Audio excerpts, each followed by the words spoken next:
Thank you. Thank you.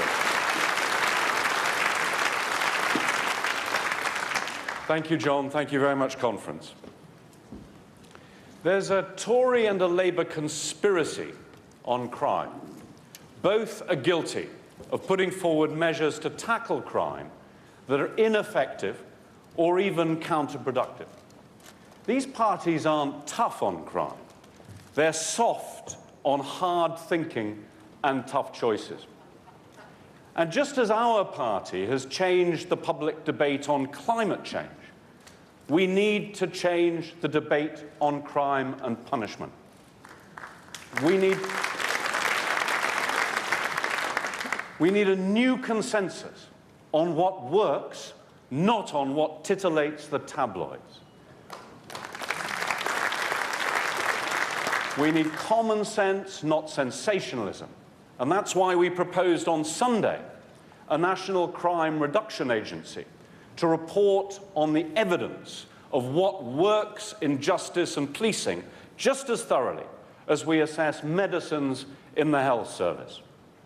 Instead, we now have a crime debate totally removed from reality. Take an example in July. A Labour Home Secretary announced she would march young offenders into hospital to see the consequences of violence. She ignored the evidence from the United States that such programs do not cut crime, but put it up. And 4 days later, she had to ditch the idea. Or take David Cameron. Cameron knows that you can get 4 years in jail for just carrying a knife. But he thinks that judges tiptoe around knife crime. So he played to the gallery. He wants to send every knife carrier to prison automatically. There's just a small problem. If he did, the prison population would nearly quadruple. The basic rate of income tax would go up by a penny in the pound. Oh, and another problem. The evidence shows it wouldn't work.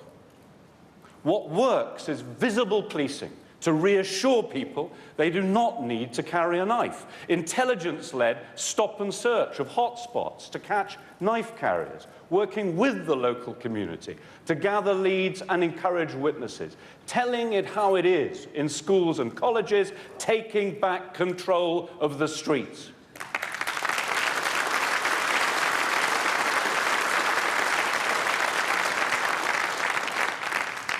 The conference, Labour and the Tories, are addicted to punishment posturing. And that means legislative diarrhea as a substitute for enforcing the law that we have.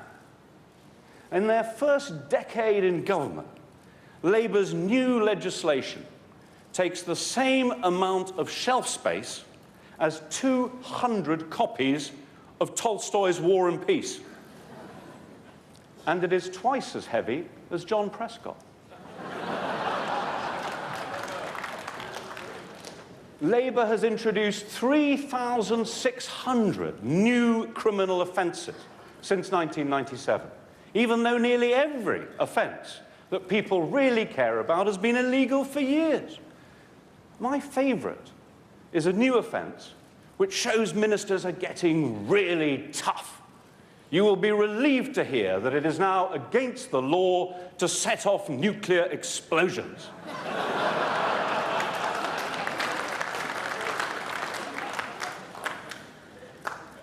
Labour and the Tories have pretended that prison is the most effective way of deterring crime.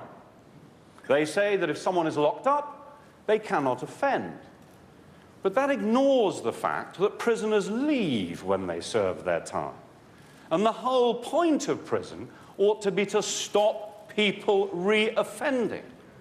But if you put a young man into prison for the first time, there is a 92% chance he will offend again. Our prisons are colleges of crime. If prison works so well, why has crime gone down in Denmark while the number of prisoners has gone down? Why has crime fallen in Canada when the prison population is the same? And the government's own top-notch research found no evidence that tougher penalties deter crime. Now, let's be clear. We need prison for serious offenders and for serial offences. But we need reformed prisons that educate and occupy and prepare prisoners for a life outside. And there's another reason why prison does not work well. It's very simple. It's because so few people are caught. For every 100 crimes committed in Britain today, just one criminal will end up with a conviction in a court of law. That's a 99% chance of getting away with it. And if you don't catch offenders, no amount of threatening punishments will work. So if we want to cut crime, we should stop posturing about penalties because they're tough enough. The answer's simple. Catch criminals to cut crime.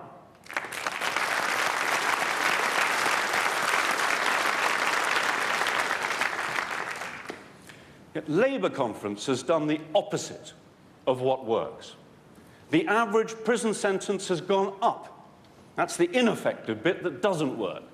Meanwhile, the key factor that does work, the detection rate for crime, has fallen by nearly a fifth since the end of the 80s.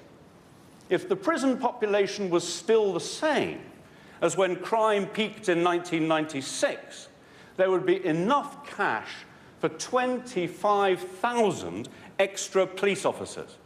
If the ID card scheme were scrapped, we could hire a further 10,000 police officers. That's 35,000 extra police, a quarter extra, on the streets, catching criminals and cutting crime. Of course, conference, more does not always mean better. Year after year, Labour and the Tories have ducked the tough choices on police reform. Sheehy, Flanagan, HM inspectors' reports, they've all come and they've all gone. And we need more police, but we need better policing too. Detection rates, even for serious offences, vary widely from one force to another. For violent crime, just a third of recorded offences are detected in London, compared with 2/3 in North Yorkshire. Spreading best practice would mean more detection, and more detection would mean less crime. Detection works, and that's why police performance matters. Poor performance is not tackled strongly enough. A senior police officer who's lost motivation is usually left alone. And that's not good for morale. It's not good for an ambitious young officer to see Deadwood prosper. The force needs to be able properly to reward not just time served, but effort and talent and skills.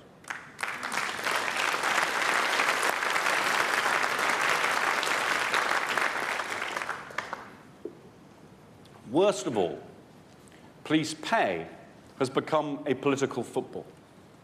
Police officers cannot, by law, strike. They suffer the same squeeze on pay and costs as the rest of us, but they